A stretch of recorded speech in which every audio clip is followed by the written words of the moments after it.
So I don't know if you can actually see, but there's some springtails crawling around this leaf litter. Come on. The blurred vision, sorry about that, guys, but it is what it is. Now, I've definitely seen some springtails. There's one there, just sort of, you can just about see him crawling around there.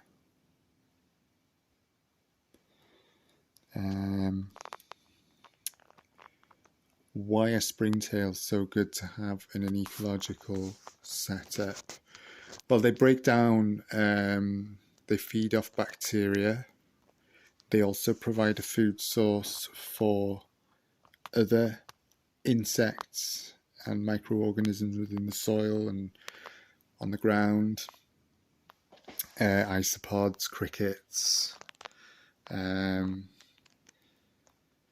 things like that. So beetles,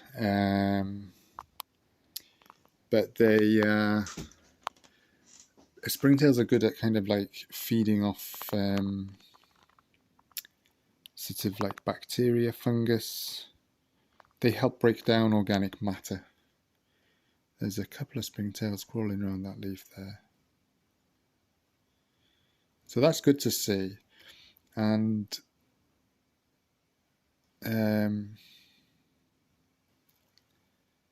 it's good to see that this system is very, very active and alive.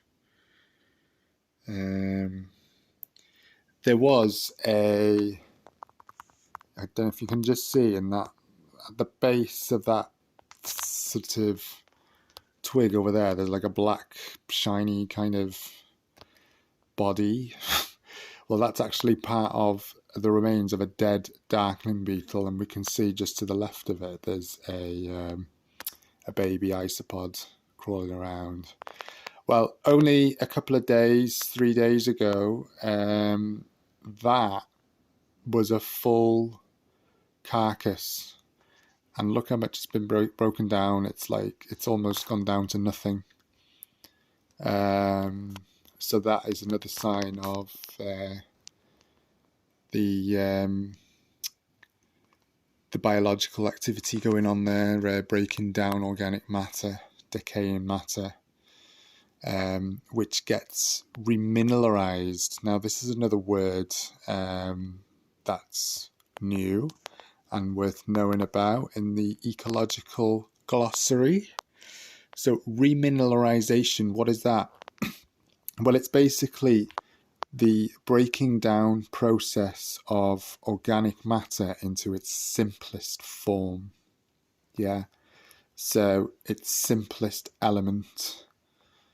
So when something is decaying on the ground, so for instance leaf litter, moss, sticks, wood, bark,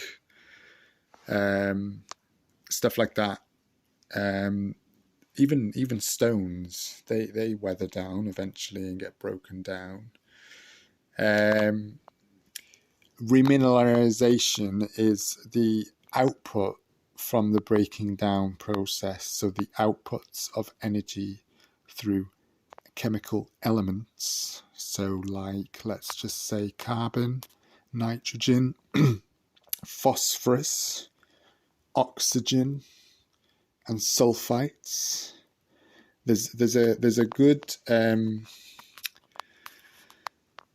thing to remember here. Schnapps, it's called. Now it does sound a bit strange. Schnapps. So that is CHNOPS,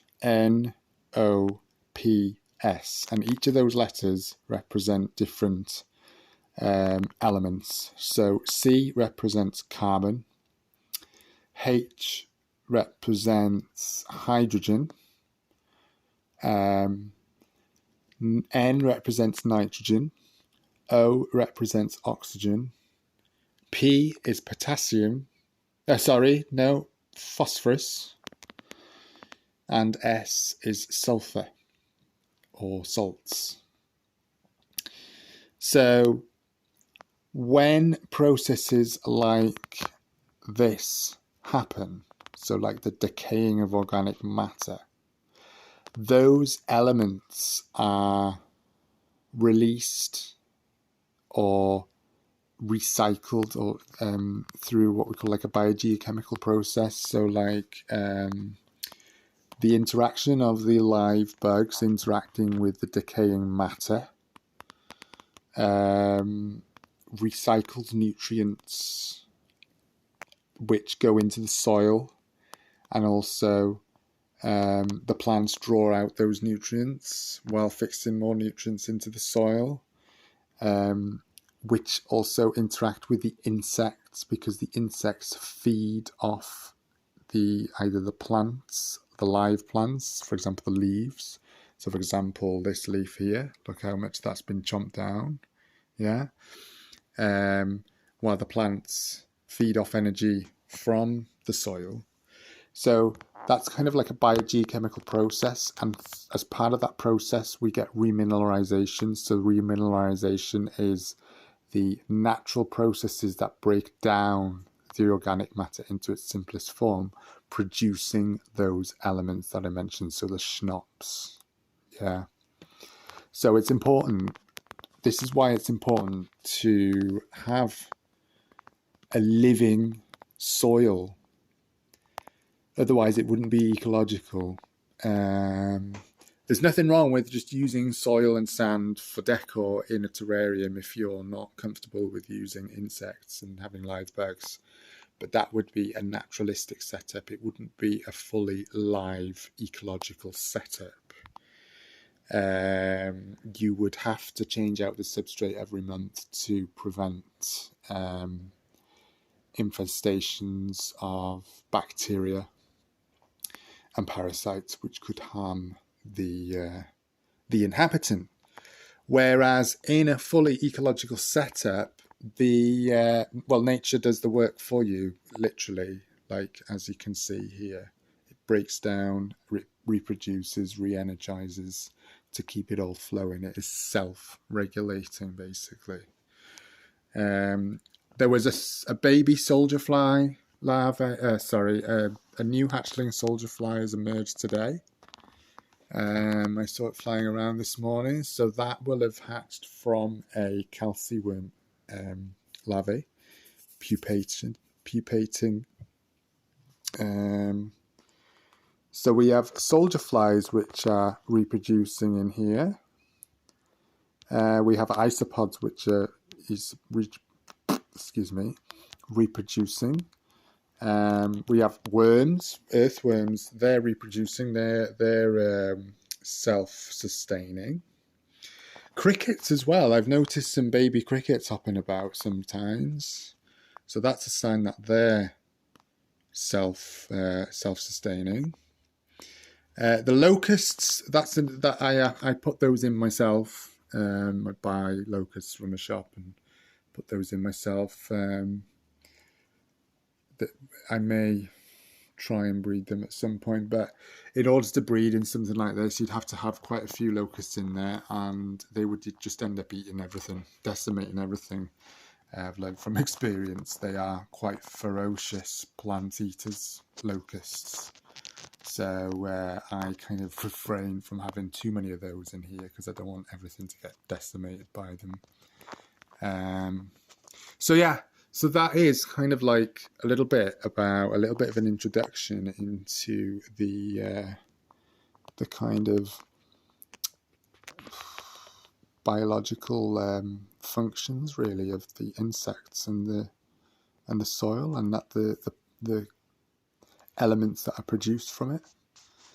When I refer to elements, I mean like the chemical elements. So if you go back to school, the periodic table of the elements, chemistry. So that comes into play, really. What I would really like to learn is how the vitamins and the minerals that we supplement through like powder. So for example, the calcium balances and multivitamins.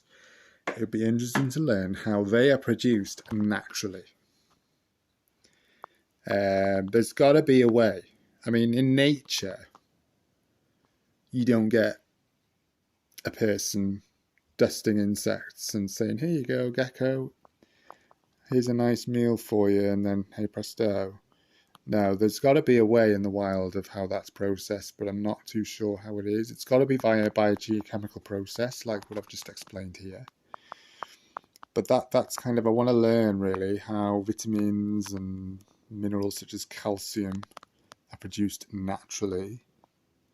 Because I know phosphorus, which is another essential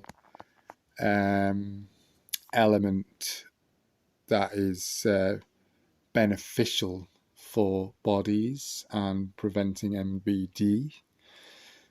Phosphorus is generated through the soil. So therefore we don't need to provide extra phosphorus, or I personally with this setup don't need to provide extra phosphorus to my gecko, because it is already provided through the soil because of the remineralization process that I was just explaining. But what I haven't yet figured out is whether other elements such as calcium, let's just have a look at the vitamin E, vitamin C, vitamin K,